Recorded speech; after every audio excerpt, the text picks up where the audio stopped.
This is Time Signatures with Jim Ervin, a podcast and radio program presented by the Capital Area Blues Society in Lansing, Michigan. Driving up and down these Michigan roads, yeah. And now, here he is, your host, Jim Ervin. Baby, I'm home. Well, thank you so much, Parker, and welcome to Time Signatures. I'm your host, Jim Ervin, and our guest today is a Minnesota-born guitarist who is largely known as a folk troubadour in the truest sense. He has released 19 albums over the course of the past 20 years, according to Spotify, boasts nearly 68,000 followers, and more than 131,000 monthly listeners. He's also known to play up to 275 dates a year, and his new effort, Little Sun, is being touted as an ambitious and raw album that exemplifies the best of his sound, a blend of the blues and folk traditions he continues to carry with him, and the steadfast originality of a poet. But what caught my eyes and ears was a recent concert by Vanessa Collier, where she played a beautiful resonator guitar handcrafted in the state of Michigan by Mule Resophonic Guitars right here in Saginaw. As I checked their website recently, I stumbled upon a video of Charlie Parr playing one of these beautiful pieces of art, and I became an instant fan. Charlie, it's indeed a pleasure to have you, sir. Welcome to Time Signatures. Well, thank you very much. I appreciate being on the show. Yes, sir. So as we begin this discussion, Charlie, I have to tell you that this podcast is all about the blues, and having had listened to a fair chunk of your music over the last week or so in preparation for this interview, I can absolutely attest to the fact that there are definitely some blues flowing through those fingers. Talk about your earliest memories of music, would you please? Sure. You know, music played in my house pretty much all the time when my dad was home. My dad was not a player. He was a laborer. He was a meat packer, but he listened to music all the time. When he came home, he had one of those old Magnavox, console stereos from the 50s. Oh, yeah. Tubes and everything in it.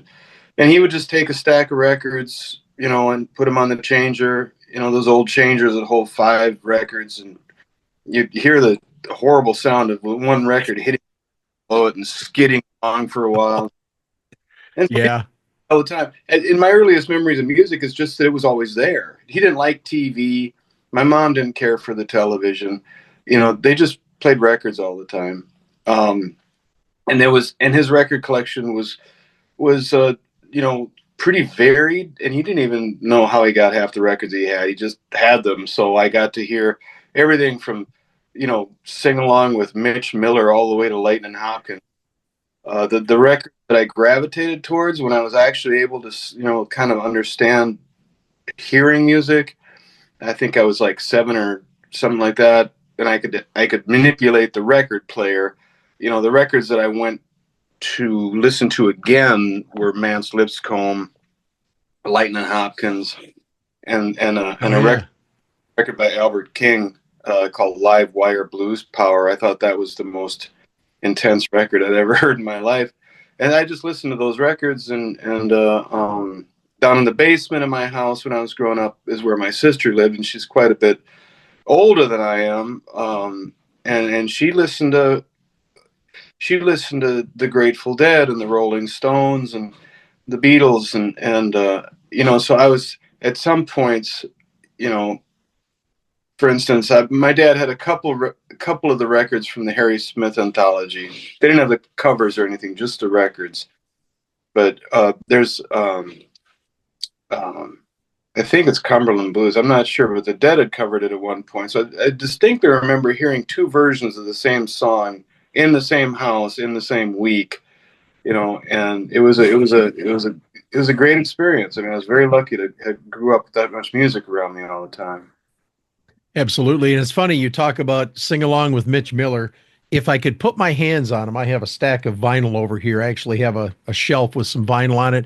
And I have 2 of his albums that I used to listen to when I was a kid. When I was in the Big Brothers program, my big brother actually played those, and it's amazing. And I'll bet you money that you probably know quite a few of those songs in those albums, don't you? Of course. Well, that's I would when I was a teenager, right, and I started like finding my own sounds that and I was a big fan of like the Clash and the Minutemen by the time I was a Right. teenager. My instinct was to go ahead and make fun of, Mitch Miller, but man, those records were important, and they came with music sheets, and if you wanted to, you could just Yes. have a sing along. And my parents were both born in the 20s, and so they were used to having even no one would sit in front of the TV. They didn't have a TV when they were coming up. They had to Right. make it own. So they liked Mitch Miller was something that they remembered. Here we're all going to sing a song. Here's the words. And put on the record, and they would all sing along. That's good stuff. We don't get that. We don't get that now, and or at least it's harder to find. But I Yeah. think records were important. Well, I'll tell you, these albums also have the sing-along sheets in them, so I got the real deal. And that's something that I want to expose my kids to sometime when they come over. I'm just going to pop them on and play them for them, and enjoy it. But I wanted to ask you, Charlie, at what age did you decide that you would pursue a life as a musician? I haven't really decided that yet. I'm only 57.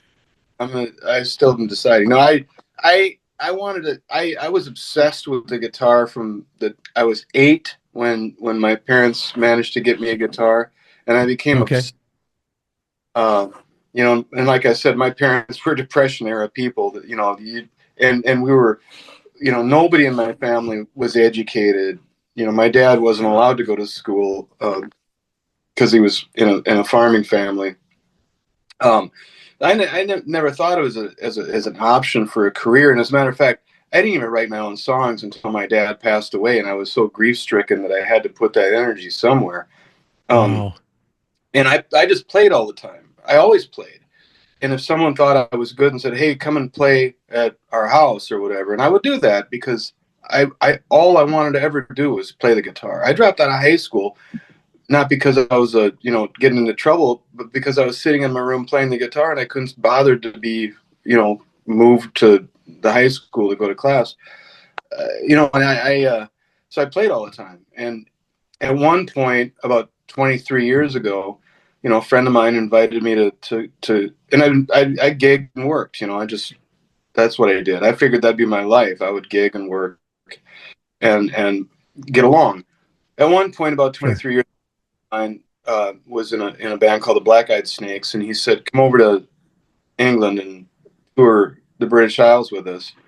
What a great time. And I told my boss, I said, "I'm going to go do this thing and I'll be back." And he said, "Well, I'll put you a little hiatus. You get about a month off, but you don't get paid." I said, "That's all right." And I did that. And man, that lifestyle just clung to me. And on that tour, I arranged another tour of the United States. And so when I came home, I never did go back to work. I'm still preparing Wow. hiatus. And by the way, we're very close in age. I'm going to be 60 in April, so we're very, very close. But speaking of the life of a musician, you're about to kick off a nice little spate of dates beginning in early March. I assume that you're going to be adding some more dates to those currently on your website, correct? Oh yeah. There's going to be dates added throughout the year, but this is going to be a light year. I'm doing about half the shows that I usually do this year. Last year was very heavy. Okay. I was around 250 last year, Wow. and including a 6-week European tour. And it was great. It was a great year. The shows were great, but my mother also passed away last year, so everything got really dark. Sorry. Oh, thank you. But things got dark and heavy, and this year is a year that I'm gonna reel back just a hair. I'm still gonna play. I play every day, and I'm gonna do some. I've got a book project that's almost ready to go to the printers, and I've got an instrumental guitar project that I'm going to be recording soon. So this year there'll be more dates to answer your question, but not as many as usual. Okay. 19 albums, just over 2 decades. That's quite a feat, especially when you consider all the traveling about that you do and playing like you do. How do you balance the writing, the recording, and the touring like you have? I haven't really found a good balance for it, really. But for me, recording isn't my priority. I like performing best. So, if I'm gonna prioritize, I'm probably gonna prioritize towards live shows because that's what I like to do the best. And recording, if songs are there and they're ready, recording's relatively easy. I usually approach it like I do a show. Sure. Um, Even the last record where we had higher production values than I think I've ever had in my life, I still kind of thought of it as like being a show. And I think we kind of grabbed that sound, that spontaneous, you know, live sound, which was what I'm after. Writing is the tough one. Writing is, if you're in that mindset and you're prepared to write, if it doesn't show up, your mindset means nothing. If there's no ideas there. And then on the other hand, if you're driving into Manhattan on a really busy afternoon and you're just slightly late for your gig, best song ideas just come out of nowhere. Whole van is. I can't. I can't do anything about it. So writing is tougher. It's a little bit more of a game of chance. But I Sure. do a notebook with me, everywhere I go, and write down all the little snippets. And I've got this phone now has a voice memo feature, and I'll just turn that on in the van and start hollering at myself about these ideas so that I can try to capture them later. But I write whenever I can write. Yeah. I've got a little portable handheld recorder. It's a Zoom H4n, has Mm-hmm. the XY mics on it. Great for doing memos or recording, interviews on the fly or whatever, what have you.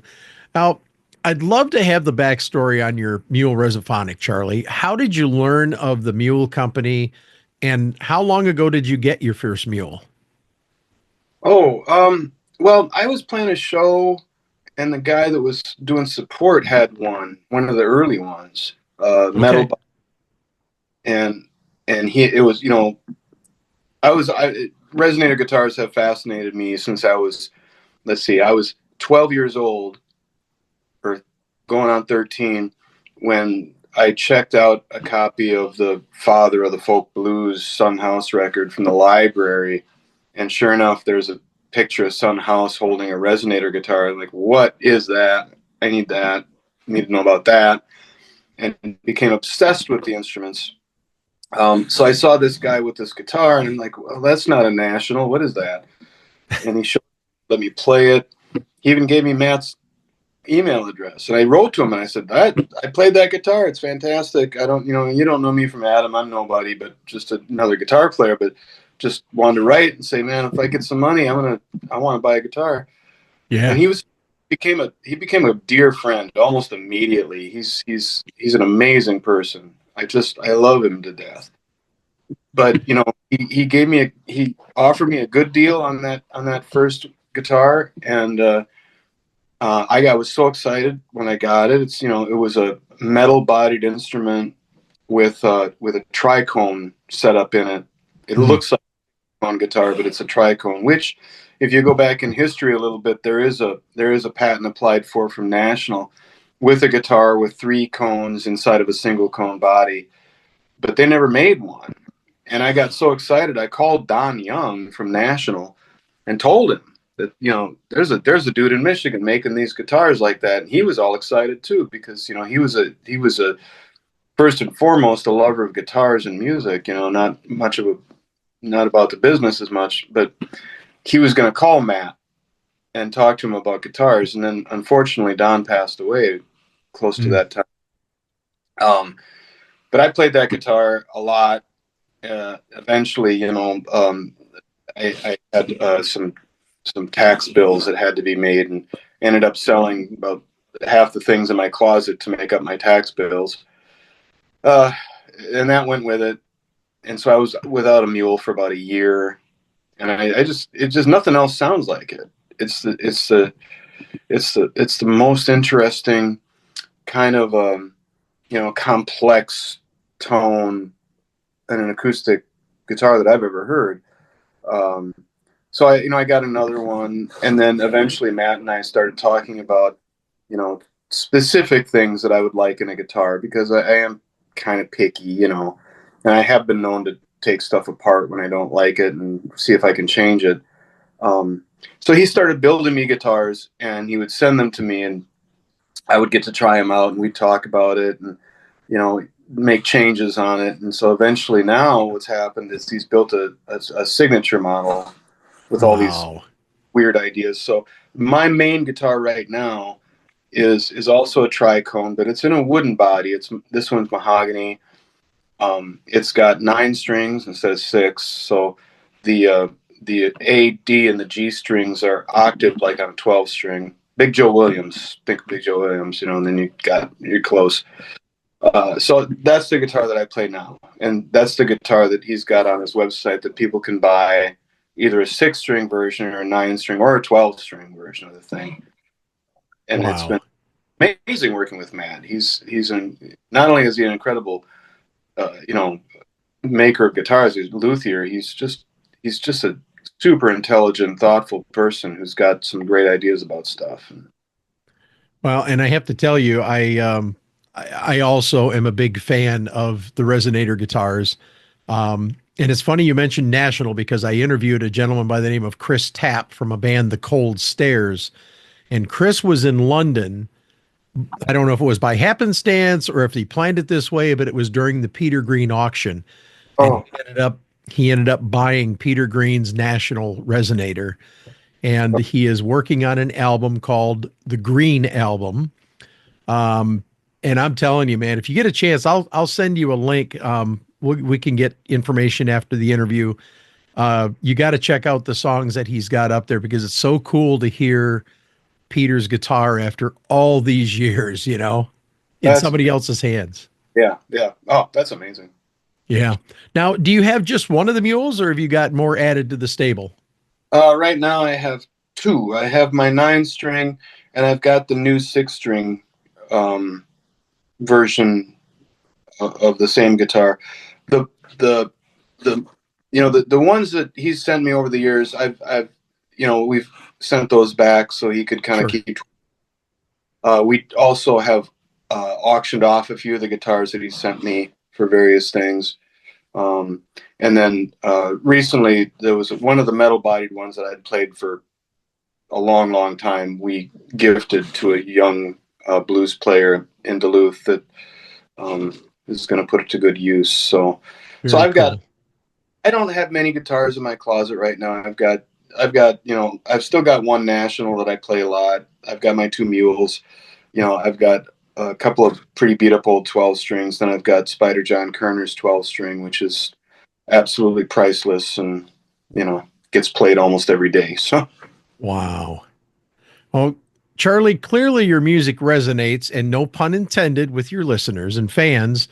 I wanted to ask you about the COVID pandemic. How did that affect your trajectory and where you are today in relation to where you were back in early 2020? oh gosh. Well, 2019 was a heavy year for me. I had 282 road shows in 2019. Oh, 2020 was shaping up to be about the same again. We had a big list of stuff. Um, I was feeling a little bit burnt out. I had, been going through divorce at the time, and, just when the whole thing hit, I actually had nowhere to live because, I had separated from my wife, and so I ended up moving back into the house, which was nice, because my kids were there, and I lived in the attic, during the pandemic, and I sold records and guitars, and did eventually did these streaming concerts on the computers, and that made me a little bit, and so I kept my nose above water. I'm a really frugal person anyway. I don't, if I don't buy guitars or records, I just, give my kids my money and put the rest in the bank. And so sure. I was able to float through. And what I did was I wrote and practiced. I practiced a lot, and I wrote an entire record. And then I had so much material that I wrote a book of stories based on the songs and the record that I wrote during the pandemic. So I creatively, it felt fine. It was, I was very lucky because none of my family got sick. I didn't get sick. My mother, was healthy during that time. It was a really rough time to kind of sit and be a spectator. Sure. But I just kind of rolled through it.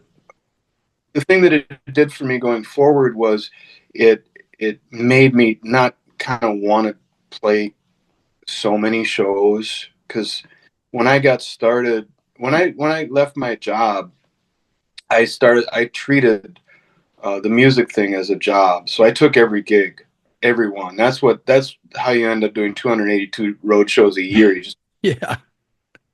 comes on. The routing was crazy. I didn't care. I'd drive all night, and I did, and it's unhealthy. I slept in the car all the time, and if I had tours with other bands that were doing tour buses so they could drive at night and sleep, I'm still chasing that bus and sleeping in rest areas and parking lots, and just doing my best and getting tired. So then after the pandemic, I kind of didn't want to do that anymore. So I found a place to live in St. Paul, and kind of settled in, and I do shorter tours now. I do 10 days, 14 days, and then I just stop. And instead of doing months out at a time, or Sure. consider permanently itinerant, living in a minivan. I don't feel like doing that. So, how has the pandemic affected the attendance at your concerts? Are you finding that folks are finally coming around again, or are they still kind of edgy about coming out? I have found that the tickets and audiences and stuff like that are steady, and that it's good. Initially after the pandemic, of course, it was a little tougher, but I play small rooms. I play small rooms in theaters, and when I first started back, we were deliberately keeping a cap on the audience size so that the people wouldn't be uncomfortable having to sit close to one another, Sure. and that felt good and it felt right. And now I'm still playing the same venues. It's just that people are back again, and it's fine. I don't like playing big venues. It's hard. Um, it takes a different kind of energy than I have. And if I'm in a room of 50 to 200, 300 people, that feels really good to me. I feel like I everyone had a nice night. I've opened for bands that draw 8,000, 10,000 people, and I don't know what to do Wow. with that. I feel like a peanut, and I'm just like, I don't even know where these folks are in the room anymore. It's confusing. It's like going to sleep in a bed that's far too big, and when you wake up in the middle of the night because you have to go pee, you can't find the edge of the bed, and it's really dark. That's what playing in a giant venue feels like to me. Okay. So, then the people are back, and it's been great. The tours last year were all fantastic. Great, great. Well, I have to tell you, Charlie, I love the mix that you present in your albums. I caught myself really enjoying the title track of your Little Sun album. Most definitely has a Chicago blues-like feel to it, especially with the harp in there. Talk about your writing style for just a moment.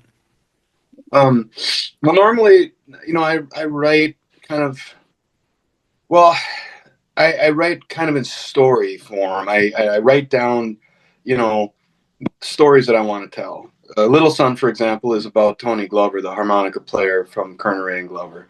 Um, I used to go down to the Times to see him play every Thursday. So the song is kind of a story about going to see a musical hero, play, who's passed on and wishing he was still here. I write down kind of a long form story that wouldn't make any sense as a song, but once a melody shows up, you can kind of attack the story with the melody in your mind like a scalpel and start peeling out lines that, excuse me, peel out lines that advance the story, and serve the song at the same time.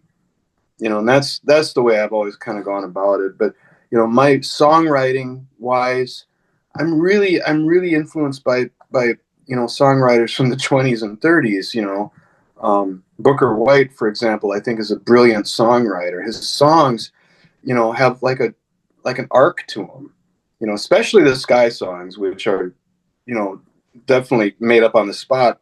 Even those have this like arc to them. They're beautiful songs. Frank Hutchison's songs about Stagger Lee and the Titanic. He was putting together a narrative. He was telling you the news. Rabbit Brown, Henry Thomas, all those guys.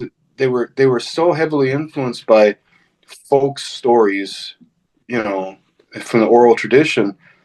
It came through in their songwriting, and they were as much storytellers as they were, songsmiths. So I'm influenced by that. That's the way I want to write songs. So that's what I'm working on.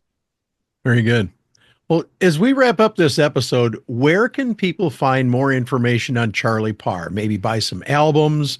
If you've got vinyl, buy some of that, some merchandise, check out your tour dates, or even book you for a gig.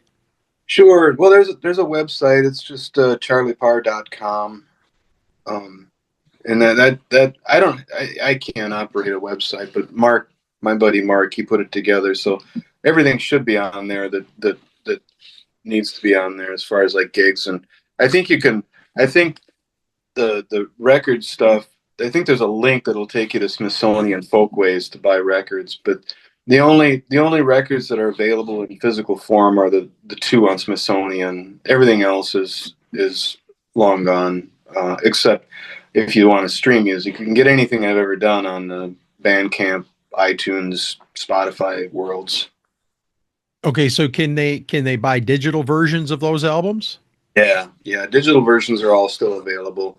I just, after the records are just expensive to repress, and it's tight. So I just sell the new ones. Yes, sir. Well, Charlie Parr, it has indeed been a pleasure. I wish you continued success, and if you ever need a microphone to promote a tour or an album, you're always welcome here, sir. Thank you very much, and thanks for having me on. I appreciate it. Well, it is indeed a pleasure to have you. And before we wrap this up, I just want to talk about, and it's kind of cool because we talked about streaming just a moment ago, and I like to educate our listeners and our viewers.